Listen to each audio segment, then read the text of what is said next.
ಏನು BJPಯವರು ಕಳೆದ 8 ದಿನಗಳಿಂದ ನಿರಂತರವಾಗಿ ಪಾದಯಾತ್ರೆ ಮಾಡಿಕೊಂಡು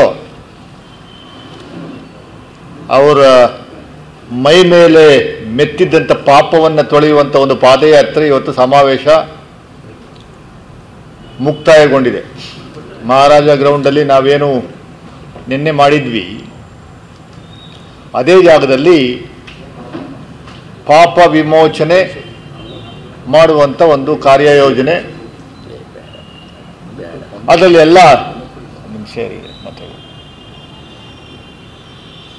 ಅದರಲ್ಲಿ ಎಲ್ಲರೂ 5-5 ನಿಮಿಷ ಮಾತಾಡೋರೆ.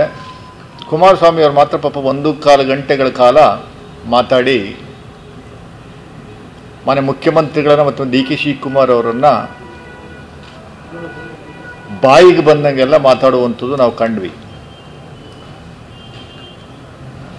ಆ ಸ್ಟೇಜ್ ಮೇಲೆ ಕುಂತಿರುವಂಥವರ ಹಿನ್ನೆಲೆ ಒಂದು 15 ಜನದ ಹಿನ್ನೆಲೆ ಹೇಳ್ತೀನಿ, ಎಲ್ಲರದ್ದು ಹಿನ್ನೆಲೆ ಬೇರೆ ಬೇರೆ ಇದೆ. ಯಡಿಯೂರಪ್ಪನವರು ಕೂತಿದ್ರು, ಎಲ್ಲ ಭ್ರಷ್ಟಾಚಾರಿಗಳೇ, ಭ್ರಷ್ಟಾಚಾರದಲ್ಲಿ ನಂಬರ್ 1-2 ಪೈಪೋಟಿ ನಡೆಸ್ತಾ ಇರುವಂಥ BJP ಲೀಡರ್ಸ್ಗಳು. ಭ್ರಷ್ಟಾಚಾರದ ಆರೋಪದಲ್ಲಿ ಜೈಲಿಗೆ ಹೋಗಿ ಬಂದವರು ಬಡಿಯವರು ಯಡಿಯೂರಪ್ಪನವರು.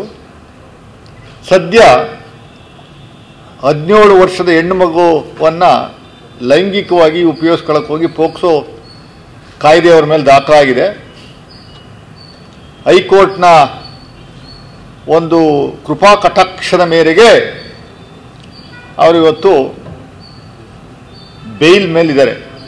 ಬೇಲು ವಾರಕ್ಕೊಂದ್ಸರಿ ಎಕ್ಸ್ಟೆನ್ಷನ್ ಆಗ್ತಾ ಬರ್ತಾ ಇರುವಂಥದ್ದು ನಾವು ನೋಡಿದ್ದೀವಿ. ಅವರ ಪುತ್ರ BJP ಅಧ್ಯಕ್ಷರು BY ವಿಜಯೇಂದ್ರ ಅವರಪ್ಪ ಪಾಪ 30 ದಿವಸ ಜೈಲಲ್ಲಿರುವಂಥದ್ದಕ್ಕೆ ವಿಜಯೇಂದ್ರ ಅವರು ಇವತ್ತು ಭಾಷಣದಲ್ಲಿ ಹೇಳಬೇಕಿತ್ತು, ತಂದೆಯವರು ಯಾಕೆ 30 ದಿವಸ ಜೈಲಿಗೆ ಹೋದರು, ಅದಕ್ಕೆ ಪ್ರಮುಖವಾದ ಕಾರಣಕರ್ತರು ಯಾರು, ಚೆಕ್ ಮೂಲಕ ಲಂಚವನ್ನು ಪಡೆದಂಥದ್ದವರು ಯಾರು, ಯಡಿಯೂರಪ್ಪನವರ ಸೈನ್ನ ಫೋರ್ಜರಿ ಮಾಡಿ ಇವರೇ ಸೈನ್ ಮಾಡಿ ಕೆಲವು ದಾಖಲೆಗಳಿಗೆ ಚೀಫ್ ಮಿನಿಸ್ಟರ್ ಅಂತ ಸೈನ್ ಮಾಡ್ತಿದ್ದಂಥವ್ರು ಯಾರು ಅನ್ನುವಂಥವ್ರು ವೇದಿಕೆ ಮೇಲಿದ್ದರು. BDA ಗುತ್ತಿಗೆದಾರರ ಹತ್ರ ಸುಮಾರು 17 ಕೋಟಿ ಹಣ ಪಡೆಯುವಂಥ ಆಡಿಯೋ ಎರಡೂ ರಿಲೀಸ್ ಆಗಿದ್ದಂಥದ್ದು ಇವ್ರ ಮೇಲೇ. ಜನಾರ್ದನ್ ರೆಡ್ಡಿ ಅವರಿದ್ದರು, ಗಣಿ ಲೂಟಿ, CBI ED ತನಿಖೆ 4 ವರ್ಷ ಜೈಲಲ್ಲಿದ್ದವರು.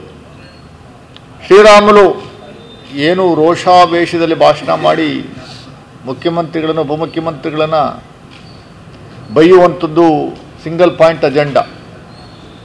ಪಾಪ 2 ಸರಿ ಸೋತ್ಬಿಟ್ರು. ಇರಲಿ, ಸೋಲು ಗೆಲುವು ಎರಡನೇದ್ರ ಬಗ್ಗೆ ನಾನು ಮಾತಾಡೋಕ್ಕೆ ಹೋಗಲ್ಲ.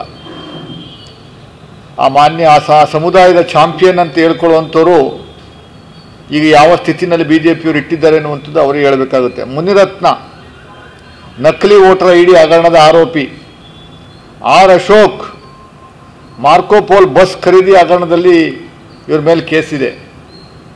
ಇವತ್ತು ಸುಮಾರು ಒಂದು 10,000 ಕೋಟಿಯ ಒಡೆಯ ಅಂತ ಅವರ ಕ್ಷೇತ್ರದ ಜನತೆಯೇ ಮಾತಾಡ್ತಾವ್ರೆ. HD ಕುಮಾರಸ್ವಾಮಿ ಭೂ ಹಗರಣದ ಬಗ್ಗೆ BJPಯವರೇ ನೀಡಿದಂಥ ಜಾಹೀರಾತು, JDS ಟಿಕೆಟ್ ಮಾರಾಟ ಆರೋಪವಿದೆ. ರೇವಣ್ಣನವರ ಇಡೀ ಕುಟುಂಬ ಅಪಹರಣ ಅತ್ಯಾಚಾರದ ಆರೋಪದಲ್ಲಿ ಜೈಲು ಕೋರ್ಟು ಅಲಿಯುತ್ತಿರುವಂಥ ಕುಟುಂಬಕ್ಕೆ ಸೇರಿದಂಥ ಮುಖ್ಯಸ್ಥ HD ಕುಮಾರಸ್ವಾಮಿ ಅವರಿದ್ದರು.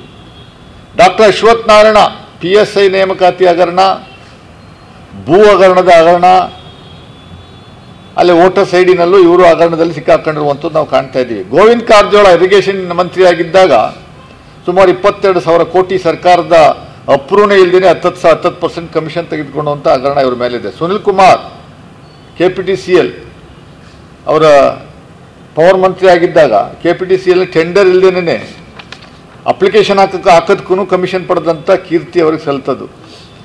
ಈ ಥರದ ಹಲವಾರು ಮುಖಂಡಗಳು ಮೇಲಿದ್ದರು.